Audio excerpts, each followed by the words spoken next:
Hello guys, দেখেন আজকে আমরা প্রায় 1 কিলোমিটার রেল লাইন দিয়ে হেঁটে তারপরে আসি মিনি সাজেকে।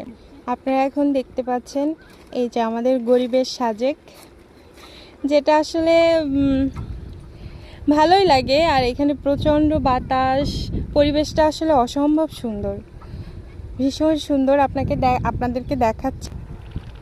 দেখেন এখানে অনেক লোক বিকেলবেলা এসে বসে আছে বাচ্চাদের নিয়ে, কেউ ঘুরতেছে, কেউ ছবি তুলতে। আর এদিকে এই যে সূর্যটা ডুবো ডুবো অবস্থায়, মানে অসম্ভব সুন্দর, বুঝতে পারবেন না মানে জায়গাটা এত সুন্দর। আর নিচ থেকে যদি ভিডিওটা করতে পারতাম সেটা আসলে বোঝা যেত, এখান থেকে আসলে বোঝা যেত না, বোঝা যাচ্ছে না আসলে। নিচ থেকে করলে জিনিসটা আসলে খুবই সুন্দর লাগে, কিন্তু যেহেতু আসলে নামা ওঠার একটা দুরূহ কাজ, সেজন্য নামতে পারিনি। ঠিক আছে, তাহলে সবাই ভালো থাকেন। মন চাইলে এই মনোরম সুন্দর পরিবেশে ঘুরতে আসবেন।